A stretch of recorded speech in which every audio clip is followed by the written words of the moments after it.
नमस्कार विद्यार्थ्यांनो, आपण बाजाराचे प्रकार हे युनिट बघत आहोत. बाजाराचे प्रकार हे युनिट बघताना आपण पूर्ण स्पर्धा म्हणजे काय, मक्तेदारी म्हणजे काय, मक्तेदारीचा पूर्ण स्पर्धेमध्ये किंमत निश्चिती कशी होते वगैरे, किंवा मक्तेदारीयुक्त स्पर्धा आपल्याला बघायचं आहे की बाजाराचे आपण स्थळानुसार, काळानुसार आणि स्पर्धेनुसार 3 प्रकार करतात. त्याच्यानुसार आपण स्पर्धेनुसार प्रकारामध्ये आपण हे बघत आहोत. मग आपण या प्रकरणाच्या शेवटच्या भागाला पण सुरुवात करत आहोत, मक्तेदारीयुक्त स्पर्धा. मग मक्तेदारीयुक्त म्हणजे काय की प्रत्यक्ष व्यवहारात आढळून येणाऱ्या बाजाराचा प्रकार हा मक्तेदारीयुक्त. आता जो आपण बाजारामध्ये जो प्रकार आढळतो त्याला मक्तेदारीयुक्त बाजार असं म्हणतात. यामध्ये पूर्ण स्पर्धा आणि मक्तेदारी आलं लक्षात. पूर्ण स्पर्धा आणि मक्तेदारी या दोघांच्या काही वैशिष्ट्यांना एकत्र आढळून येतात, त्याला मक्तेदारीयुक्त बाजार म्हणतात. मग प्राध्यापक चेंबरलिन असं म्हणतात, 1933 साली प्रकाशित झालेल्या त्यांच्या थेअरी ऑफ मोनोपोली कॉम्पिटिशन्स या पुस्तकामध्ये मक्तेदारीयुक्त स्पर्धेची संकल्पना त्यांनी प्रथम मांडली. मग मक्तेदारीयुक्त स्पर्धेच्या प्रथम संकल्पना मांडताना असं म्हणतात की ज्या बाजारात पर्यायी वस्तू मिळतात पण पूर्ण पर्यायी वस्तू मिळत नाही. बघा, शेजारी चित्र दिलेलं आहे. असंख्य बूट आहे, अनेक कंपन्यांचे बूट असतात. परंतु मक्तेदारीयुक्त स्पर्धेमध्ये काय होतं की मक्तेदारीयुक्त स्पर्धेमध्ये जवळचा पर्याय मिळतो, बुटाला बूट मिळतो, परंतु पूर्ण पर्याय नाही. बाटा कंपनीचे वेगळे, तसंच वेगवेगळ्या कंपनीचे वेगवेगळे बूट असतात, म्हणजे तसा माल मिळत नाही. बघा, खाली दाखवलेलं आहे की खाली काय दाखवलेलं आहे, खाली आपल्याला शीतपेय दाखवलेले आहे. मग शीतपेयामध्ये पण कसं आहे बघा, आपल्याला शीतपेय पाहिजे असेल तर पूर्ण पर्याय मिळतो, परंतु शीतपेयांमध्ये आपल्याला माझा लागेल ते गोल्ड स्पॉट लागणार नाही, 7 अप लागणार नाही, परत आपल्याला फंटा लागणार नाही, म्हणजे वेगवेगळे पेप्सी वगैरे, याला काय म्हणतात.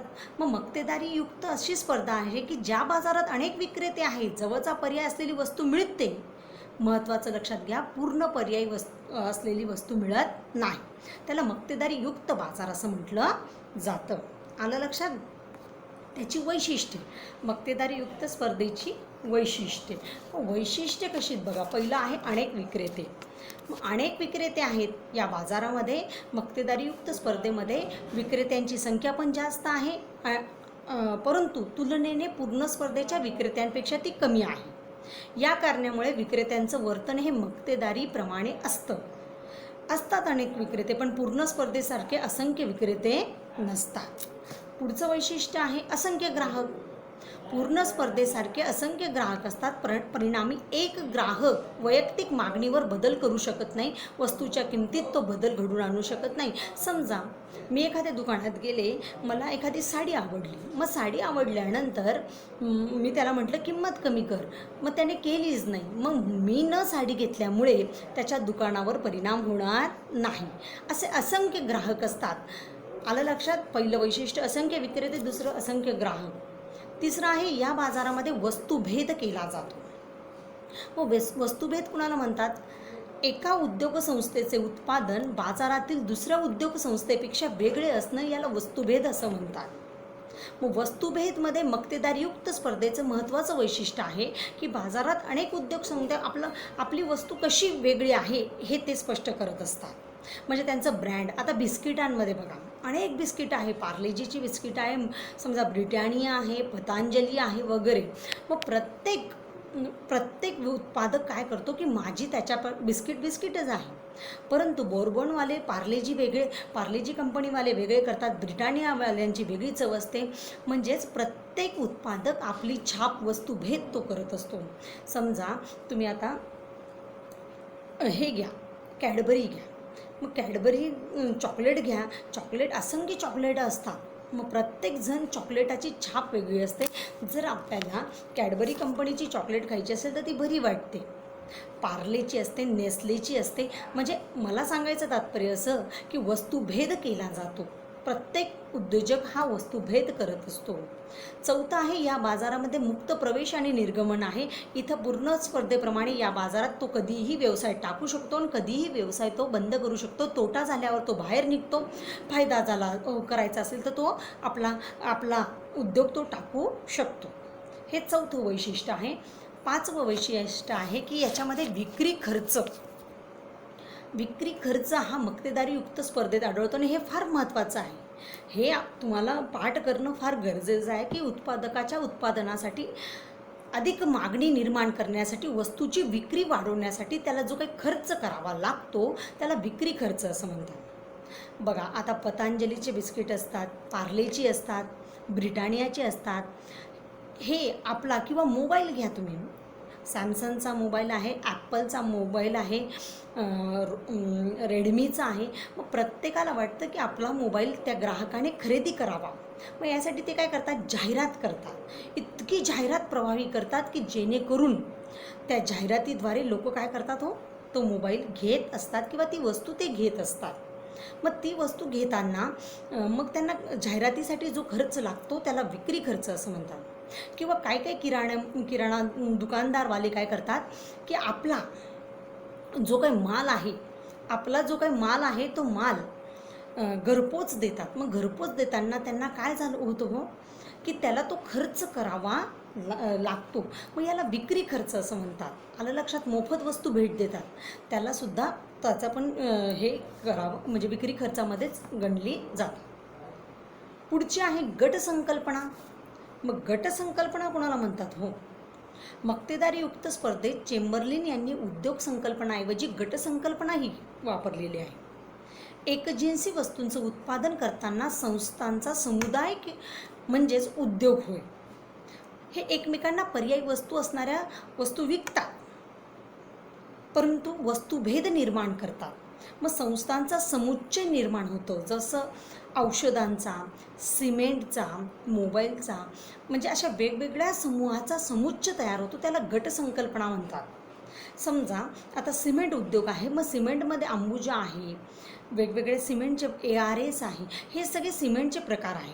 मग त्या सगळ्यांचा उद्योगांचा एक समुच्चय तयार होतो, त्याला गटसंकल्पना असं म्हणतात. की सारखंच वस्तूचं उत्पादन करणाऱ्या उद्योजक सगळे एकत्र येतात, त्याला गटसंकल्पना असं म्हणतात. आलं लक्षात? पुढचं आहे मक्तेदारीयुक्तमध्ये 7 संकल्पना आहेत आपल्या.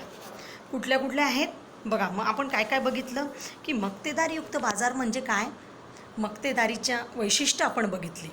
मग मक्तेदारीची वैशिष्ट्य बघताना आपण काय काय बघितलं की गटसंकल्पना आहे, पर्यायी म्हणजे मुक्त विक्री खर्च त्याच्यामध्ये लागत असतो, मुक्त प्रवेश असतो, वस्तुभेद केला जातो, असंख्य ग्राहक असतात आणि असंख्य विक्रेते असतात. अशा प्रकारे हे 7 वैशिष्ट्य आहे. आपलं हे युनिट इथं संपलं आहे. मग या युनिटचा आपण थोडक्यात आढावा घेणार आहोत की या युनिटमध्ये आपण बाजार म्हणजे बघितलं. बाजाराचे वर्गीकरण 3 प्रकारे केलं जातं, स्थळानुसार, काळानुसार आणि स्पर्धेनुसार. स्थळानुसार हे काही एवढं हे नव्हतं, काळानुसार पण अल्पकाळ, अतिअल्पकाळ, दीर्घकाळ, अतिदीर्घकाळ. आणि आता स्पर्धेनुसार फार महत्त्वाचं आहे. त्याच्यामध्ये आपण पूर्ण स्पर्धा बघितली, पूर्ण स्पर्धेची वैशिष्ट्य बघितले, पूर्ण स्पर्धेची किंमत निश्चिती बघितली, मक्तेदारीची वैशिष्ट्य बघितले, मक्तेदारीयुक्तची वैशिष्ट्य बघितली. तुम्हाला हे प्रकरण समजलं असेल. आपण थोडक्यात त्याचा स्वाध्याय बघून घेऊया. स्वाध्याय काय आहे हे आपण बघून घेऊ. चला मग स्वाध्याय बघताना त्यांनी पहिला प्रश्न विचारलाय बघा, योग्य पर्याय निवडा. मग त्याच्यामध्ये काय दिले बघा की योग्य पर्याय निवडताना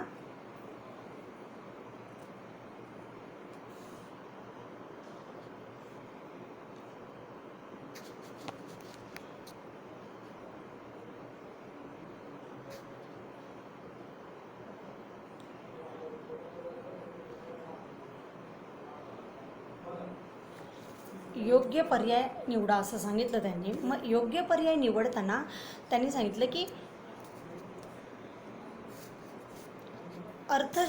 अर्थशास्त्रीय दृष्ट्या बाजारात खालील घटकांचा समावेश होतो. मग ज्या ठिकाणी वस्तू सेवांची खरेदी विक्री केली जाते ग्राहक आणि विक्रेते एकमेकांना प्रत्यक्ष अप्रत्यक्ष संपर्कात येतात. वस्तूची विक्री करणारं दुकान. वरील सर्व. बघा आपण बघितलंय तर वरील सर्व तर कुठला पर्याय येईल? फक्त ड. आलं लक्षात? आता इकडं बघा 2 नंबर बाजारपेठेचे वर्गीकरण स्थळाच्या आधारावर खालीलप्रमाणे केलं जातं. मग स्थळाच्या आधारे खालीलप्रमाणे करत असताना ते कसं केलं जातं? बघा आपण 3 प्रकार बघितले होते. स्थानिक, स्थळानुसार, काळानुसार आणि स्पर्धेनुसार. मग कुठला पर्याय बरोबर येईल? अ आहे स्थानिक बाजारपेठ, राष्ट्रीय बाजारपेठ, आंतरराष्ट्रीय बाजारपेठ. अत्यंत अल्पकाळ स्थानिक, राष्ट्रीय, अल्पकाळ बाजार, राष्ट्रीय बाजार, आंतरराष्ट्रीय बाजार. तर मग तुम्ही बघितलेलं आहे पहिल्या ज्याच्यामुळे स्थळानुसार. मग स्थळानुसारमध्ये काय येतं? स्थानिक, राष्ट्रीय आणि आंतरराष्ट्रीय. मग साहजिकच आहे काय येईल? फक्त अ पर्याय त्याचा बरोबर येईल. तिसरं आहे एकजिन्सी वस्तू हे बाजाराचं वैशिष्ट्य आहे. हे कुणाचं येतं? एकजिन्सी वस्तू. साहजिकच आहे क. पूर्ण स्पर्धा.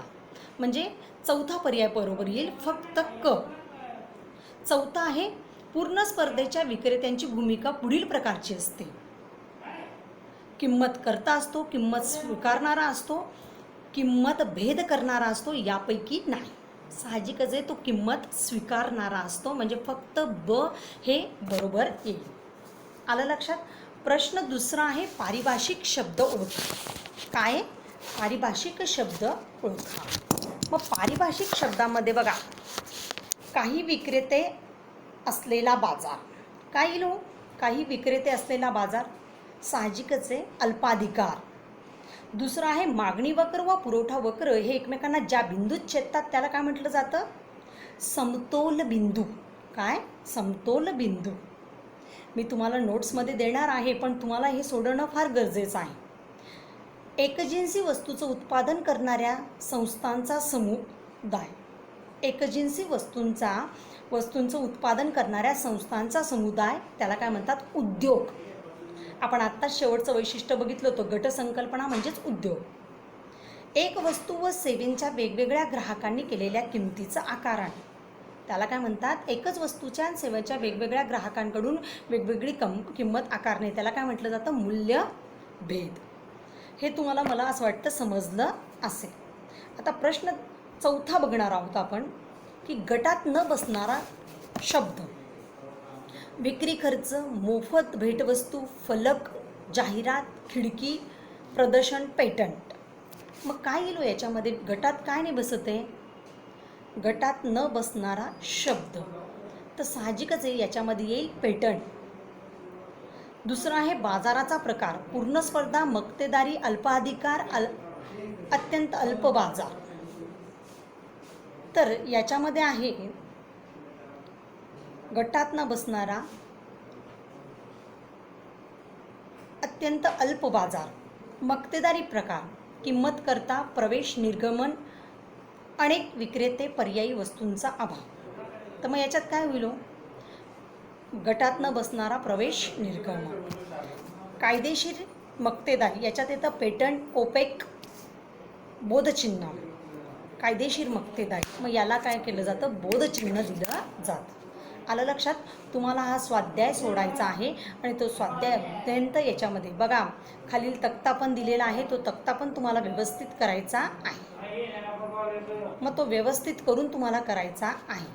तर तुम्हाला हे प्रकरण समजलं असेल. तुम्हाला 6 महिला एक तर 5 प्रकरणं आहेत किंवा 6 प्रकरणं आहेत. धन्यवाद.